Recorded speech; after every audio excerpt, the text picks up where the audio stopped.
A story of public-facing trust, massive public fund theft, and a fall from grace. Stephanie Hockridge spent about 7 years, from 2011 to 2018, as an anchor at the Phoenix television station KNX-VTV. At some point after leaving on-air news, Stephanie and her husband, Nathan Rice, founded a company called Blue Acorn in April 2020, all in the early days of the COVID-19 pandemic. The stated purpose: to help small businesses and individuals secure federal PPP loans under the CARES Act. From respected journalist to financial services entrepreneur, the transition seemed legitimate on the surface. The prosecutors say that Blue Acorn did not operate as a legitimate assistance firm. Instead, Stephanie and her co-conspirators submitted falsified applications to secure PPP loans. According to the court, they fabricated documents, including payroll records, tax documentation, and bank statements. They also offered a service dubbed VIPPP, a referral and coaching program. Under VIPPP, they recruited referral agents who guided borrowers on how to submit fraudulent loan applications and charge borrowers illegal kickbacks based on the funds received. Rather than genuinely helping struggling small businesses, Blue Acorn prioritized volume over legitimacy. A congressional report, referenced by legal analysts, found that Blue Acorn repeatedly failed to vet applicants properly, charged unlawful fees, and submitted applications they knew contained materially false information. In total, Stephanie and her partners processed more than $63 million in fraudulent PPP loans. According to the official U.S. Department of Justice release, these defendants exploited a national crisis to enrich themselves in this multi-million-dollar, taxpayer-funded fraud scheme. And the lead investigator from the FBI, describing the betrayal of public trust, said that Stephanie used deceptive practices to exploit a government program for her own personal gain. In June 2025, a federal jury found Stephanie guilty of 1 count of conspiracy to commit wire fraud. She was acquitted on 4 other counts of wire fraud. The prosecutors portrayed that Blue Acorn and its VIPPP service as a scheme built from the ground up to defraud the government was a well-intentioned effort gone wrong. During trial proceedings, the former anchor reportedly became emotional. At one point, she sobbed and briefly left the courtroom after the FBI agents described her husband's arrest. Nathan pleaded guilty in August and is scheduled to be sentenced in December. On November 21, 2025, a federal judge sentenced Stephanie to 10 years in prison. She was also ordered to pay around $64 million in restitution to the government or to the agency administering PPP loans. She is to report to the minimum security federal prison camp in Bryan, Texas, the same facility that holds other high-profile white-collar offenders, on December 30th. Until then, Stephanie was released under GPS monitoring, reportedly because of the non-violent nature of the crime and the fact that she has a young child. The lead U.S. attorney in the case declared, "Those who steal taxpayer dollars and undermine our federal programs will be brought to justice." On the night of September 30th, 2020, a 15-year-old girl witnessed a horror no child should ever endure. What began as a domestic dispute in a Spencer, Oklahoma home turned into a 24-hour nightmare, ending with the brutal demise of her mother at the hands of her father. Shawntae Brown was only 34 years old when she lost her life. For many years, the family appeared normal. According to her daughter, Alicia, their early childhood years were free from abuse. One of Alicia's most cherished memories was of when she was about 8 years old.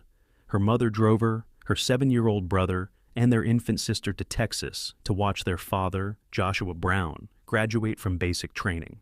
During that trip, her parents surprised everyone by revealing that they were getting married. That moment, when her mother told Alicia privately, "Even if something happens, I will always love you guys and always choose you guys first," became a memory Alicia clings to. Those early years of love and normalcy were not to last. According to Alicia, things changed after her father returned from a deployment in Afghanistan around 2016. He became more aggressive, irritable, and volatile. The abuse started to shift from verbal arguments into something far darker. Alicia says that the home turned into a constant hostile environment, with fear, surveillance, and control.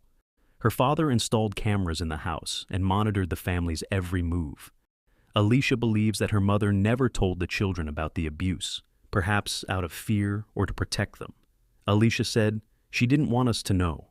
On that night, 15-year-old Alicia, her 14-year-old brother, and their younger sister, who was 7 years old, were home when the violence erupted. What followed was a 24-hour assault.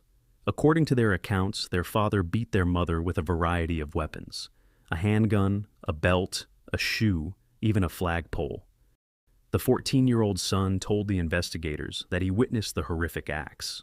After the assault ended, the father forced the children to clean up their mother's blood and the damage in the home, and warned them not to tell anyone. When the paramedics arrived after a 911 call, they found their mother lifeless. Alicia said that her father told her to call 911 and then told her to lie. She said, "He told me to lie and tell them that she overdosed and took too many pills." Shawntae passed away in the arms of her eldest daughter. According to Alicia, her mother's last words were, "She told me she loved me." In her own words, "I kind of feel selfish that I feel this way, but I'm glad that she lost her life in my arms. It's somewhat comforting to me." Immediately after discovering their mother deceased, the father was arrested. Alicia and her siblings became orphans that night. Fortunately, they did not enter foster care. Instead, extended family, relatives they barely knew, stepped in. Their mother's cousin, Candace, and her husband Joe took them in and later adopted them.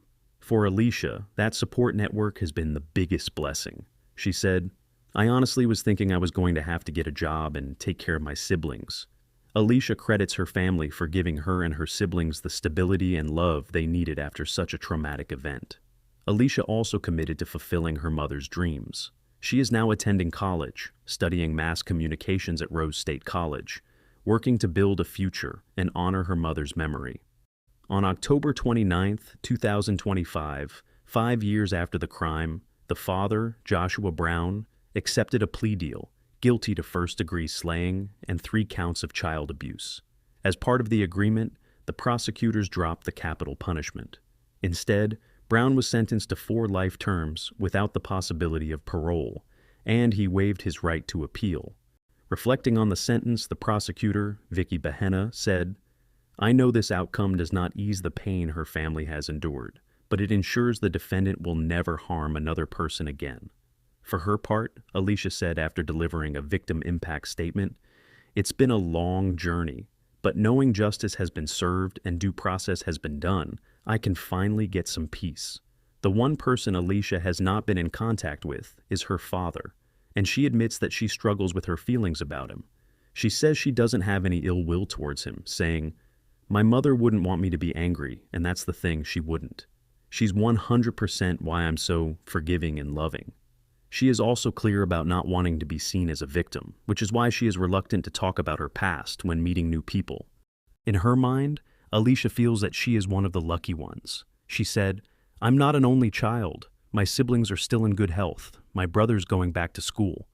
My sister's doing great in school, and she's always helping her class. I'm just beyond grateful and blessed for everything that has come out of the situation."